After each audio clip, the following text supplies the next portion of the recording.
He leaned over on the table and looked at us and he said, "Mr. Silcox," and I think the other guy's name was Springer. He said, "Mr. Springer, if I sign this paper and you ever go against this book," pointing to the Bible, "I want these papers on my desk before the week's over. And if they're not there and you've compromised, I'll come and get them." Amen. He's just scared the devil out of me.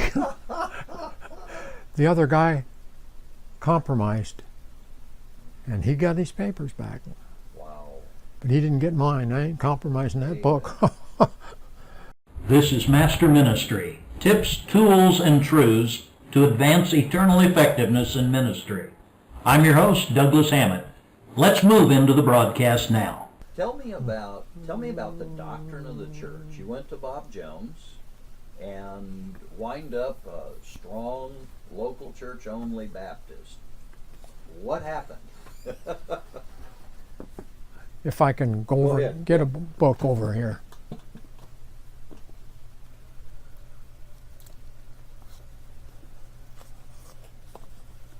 I was at Bob Jones, determined that I was going to find the answer. And I'd go to school at 7 in the morning. I'd get off about 3, and I'd go right to work, had a welding job, and worked at the same hotel that Jesse Jackson was a member of, where he worked. And every time I got a chance, an hour or so, I'd hunt up books at Bob Jones. I pulled off the shelf of Bob Jones University. This is a book that turned me on. Turn around so we can see the cover of that. The Church That Jesus Built by Roy Mason. That set me on fire. That's a great book. We print that at Challenge Press now. I thought you did. Yep, we sure do. Great. Here's some of the earmarks I got on it. I don't know where I got this one, but that's the book that turned me around. That's when Gilbert Stenholm began to get curious what was going on with me. And I don't know if you knew the fellow from Minneapolis, the evangelist. Names I'm having a hard time with names. But I saw him in a meeting and in the church that I was ordained at.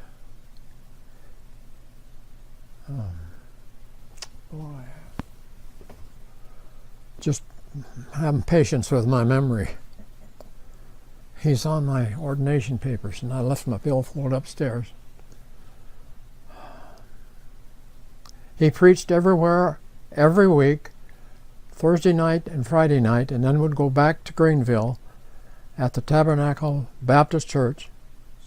Sightler. Oh, my soul. He was an interrogator of me on his committee. Oh man, he preached he never missed a week that he didn't preach at least twice away from his church. Oh, he was a great preacher. He was. He signed the papers. They got it signed around here somewhere for their conference at Grand Forks. He leaned over on the table and looked at us and he said, "Mr. Silcox," and I think the other guy's name was Springer. He said, "Mr. Springer, if I sign this paper and you ever go against this book," pointing to the Bible, "I want these papers on my desk before the week's over. And if they're not there and you've compromised, I'll come and get them." Amen. He's just scared the devil out of me. The other guy compromised, and he got his papers back. Wow. But he didn't get mine. I ain't compromising that book. Oh man, he was a great. Wow. Oliver Green Oh yeah, Oliver B. Green. Oh yeah. is a neighbor of mine. Serious. Within 2 blocks of my house, I go by there all the time. I want to tell you, when he preached, the smoke rose. I mean, he was a... You can go to almost any town in southeast United States and find converts of people who got saved under Oliver Green. Oliver Green was up in North Carolina for a meeting near well, another name. My wife and I drove up for the tent meeting he was having. The tent would hold 5,000 people. The night we were there, Oliver Green got up to the pulpit to start the service. He said, "Ladies and gentlemen, we're graced tonight by a famous preacher, pastor here of the First Baptist Church of this town he was in." He said, "Preacher, will you stand up?" This preacher stood up, and Oliver Green says, "Now that guy is not a real preacher, and he had a name for it. Stay away from his church. He'll send you to hell. I'm going to tell you now how to get saved." That was Oliver Green. Wow. I think I probably got a little of that in my bill when I got saved. That's a neat story. I don't know how in the world he ever got. They almost burned his tent down because there were members of his church there, and they were ready to tear it down. He had to get an army in there to protect it. Oh my soul. I couldn't believe. I was just dumbfounded. I didn't know. I cut my teeth on his preaching on the radio when I first got saved. I listened to him every day, read every Really? book he put out. Used Oliver to give his Green. books away. Oh, what a man. You got any of his books? Oh, I had them all. I gave, there were like 63 of them. I used to buy them in sets and give them to other people. I gave a lot of his books away. I don't have any left now. I Yeah. gave them all away. Yeah, exactly. I believe it. What a This man, What a man. his brother took over for a while. Was it his brother? Okay. Yeah. All right. I forgot he had a different name, of course, but Yeah. yeah. Oh, my.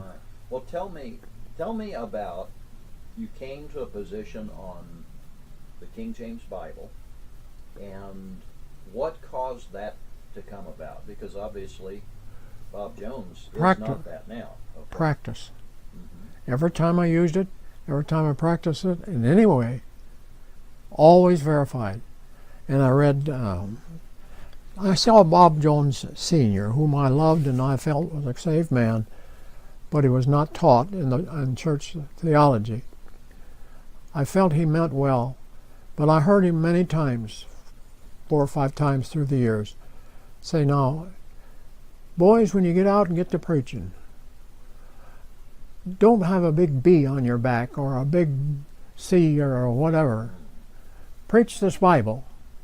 Now he said we got a new one out, Amplified Bible, and he was part of the. But I compared the two with the Amplified and with the King James. It was nothing like the King James. It was wrong, and I knew that. I didn't cause any fuss with it or anything. I just kept silent. But he was an Amplified man. I didn't know that. Yes, Oh, man. he was a good man. He was. Well, things I've heard of him, he was. Yeah. I'm walking across the campus one day, and I was beat. I was about broke and couldn't get a good job in the town. I ended up working as a welder for South Carolina Steel, but I just didn't know what to do. I was just dumbfounded. And you could tell by looking at my face there was something wrong. He was walking across campus. He said, "Hello there, buddy, how you doing?" I said, "Well, I'm doing." He said, "Listen, son, I don't know what the problem is, but God is able, and you stick by the book, you'll be all right." He encouraged me along. He was a good guy. He was a real good guy. The most fruitful guy that I had in the class was the guy that taught pulpit speech. And I'm off the farm. I'm a farm boy. I've been milking cows and raising pigs and all this, and I'm down here with all these. And there were some of the real sharp guys in the back, and I mean sharp and not in a negative way, but I got up to preach the first time and practiced preaching, and I did a mess. I didn't mean it was. I didn't know what I was doing, and they were snickering in the back, and that kind of did me in. And I thought, well. Then we got to the finals. We were to preach a message in the finals, and the guy that I can't remember his name was in the film they made. He was the Mennonite in that film. And I got up and I burned those guys' hide in the back row. I said, now I'm preaching out of this book. I got the Bible, and you guys are going to listen, and you're not going to laugh. And if you have a smirk on your face, I'm going to call you down.